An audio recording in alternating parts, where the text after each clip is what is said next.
ಸಾಮಾಜಿಕ ಜಾಲತಾಣಗಳಲ್ಲಿ ಕೋಟ್ಯಾಂತರ ಜನರು ನೋಡುವ ಒಂದು ವಿಡಿಯೋ, ಅದು ದೇಶದ ಪ್ರಧಾನಿಯವರ ಭಾಷಣದ ವಿಡಿಯೋ.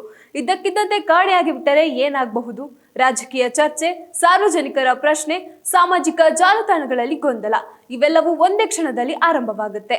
ಇದೀಗ ಅಂತಹದ್ದೇ ಒಂದು ಘಟನೆ ನಡೆದಿದೆ. ಪ್ರಧಾನಿ ನರೇಂದ್ರ ಮೋದಿ ಅವರ ಪರೀಕ್ಷಾ ಸುಧಾರಣೆ ಕುರಿತಂತಹ ಒಂದು ಭಾಷಣದ ವಿಡಿಯೋವನ್ನ ಫೇಸ್ಬುಕ್ ಭಾರತದಿಂದ ತಾತ್ಕಾಲಿಕವಾಗಿ ವೀಕ್ಷಿಸಲು ಸಾಧ್ಯವಾಗದಂತೆ ನಿರ್ಬಂಧಿಸಿತ್ತು.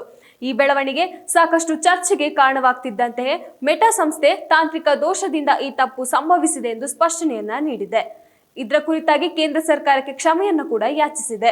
ಪ್ರಧಾನಿ ನರೇಂದ್ರ ಮೋದಿ ಅವರು ಪರೀಕ್ಷಾ ಸುಧಾರಣೆ ಹಾಗೂ ಶಿಕ್ಷಣ ವ್ಯವಸ್ಥೆಯ ಬದಲಾವಣೆ ಕುರಿತು ನೀಡಿದ್ದ ಭಾಷಣದ ವಿಡಿಯೋವನ್ನ ಲಕ್ಷಾಂತರ ಜನರು ವೀಕ್ಷಿಸುತ್ತಿದ್ರು. ಆದರೆ ಏಕಾಏಕಿ ಆ ವಿಡಿಯೋ ಫೇಸ್ಬುಕ್ನಲ್ಲಿ ಲಭ್ಯವಿಲ್ಲ ಎಂಬ ಮಾಹಿತಿ ಹರಡಿತು.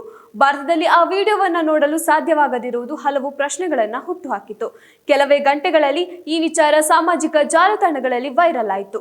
ಕೆಲವರು ಇದು ತಾಂತ್ರಿಕ ಸಮಸ್ಯೆ ಅಥವಾ ಉದ್ದೇಶ ಪೂರ್ವಕ ಕ್ರಮವೇ ಎಂಬ ಅನುಮಾನವನ್ನ ವ್ಯಕ್ತಪಡಿಸಿದ್ರು.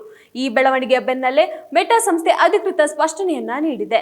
ವಿಡಿಯೋವನ್ನ ಯಾವುದೇ ಉದ್ದೇಶಪೂರ್ವಕ ಕಾರಣದಿಂದ ತೆಗೆದುಹಾಕಿಲ್ಲ, ತಾಂತ್ರಿಕ ದೋಷದಿಂದ ತಪ್ಪಾಗಿ ವಿಡಿಯೋ ನಿರ್ಬಂಧನೆಗೊಂಡಿತು ಎಂದು ಹೇಳಿದೆ.